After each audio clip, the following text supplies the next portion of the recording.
The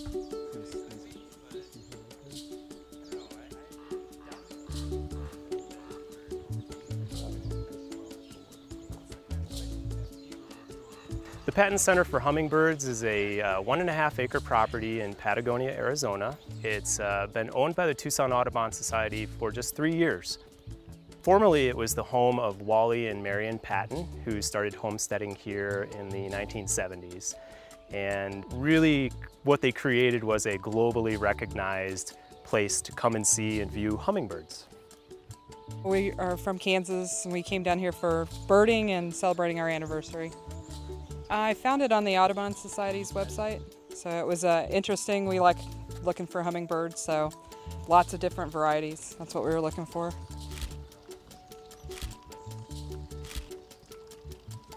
We were living in Seattle, Washington, and we were moving all the way to Nashville, Tennessee, zigging and zagging, hitting national parks and wildlife areas. And a bird photographer friend of mine said that he came here and saw tons of hummingbirds, and I love painting hummingbirds, so we built it into our road trip and made it a stop for sure. Over 200 species of birds have been recorded here at the property. But by far the bird that is the most popular, that draws the most people from all reaches of the globe, is the violet-crowned hummingbird.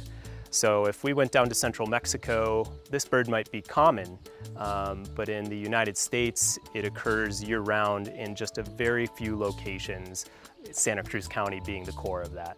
So I'm a scientific illustrator and I focus mostly on birds. So I have actually illustrated a hummingbird field guide for the United States, but it didn't even include some of these really cool migrants that they're getting, like the violet crown. So I'm hoping to get a lot of reference pictures today and do a lot of cool paintings of hummingbirds. I'm a retired biologist. I retired from the Fish and Wildlife Service, and I moved here in this area because it's so great for scenery and birds and history. And I saw it on the Arizona Bird Listserv, I think it was, kind of the listserv for birders. And so I said, hey, they want volunteers? That's me.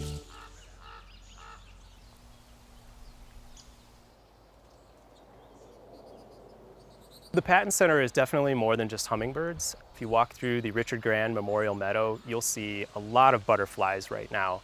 And through the course of the year, we've already recorded more than 50 species of butterflies here. It's remarkable. But if you look even closer, you'll see all the larvae of the butterflies. So all these beautiful and alien-looking caterpillars. You'll see garden spiders, moths, all sorts of things. It's a very, very diverse place, and that's a result of the native plants. So people who are interested in attracting wildlife to their yard, that might be birds or butterflies, can come here and look at the species of plants that we have, see the flowers that are blooming, and take those ideas back and hopefully incorporate them into their own home landscapes.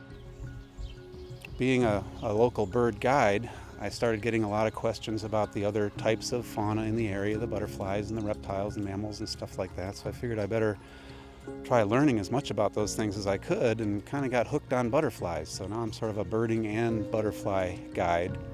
So it's a very interesting place to live for a variety of different types of life forms, but kind of especially with the birds and butterflies. They're sort of the most conspicuous and colorful and best studied.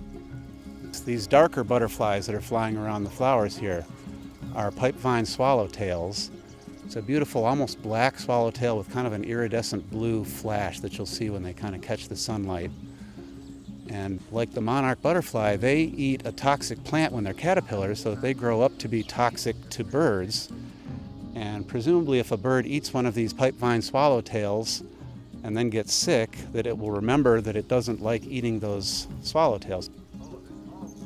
People come here and then they usually ask, well, where can we go and grab a bite to eat, And it's easy to say that we do have an impact.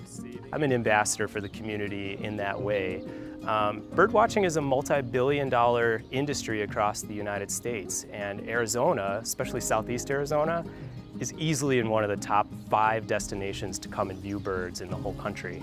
We're drawing people from those wide areas because of the birds, and the local businesses certainly benefit.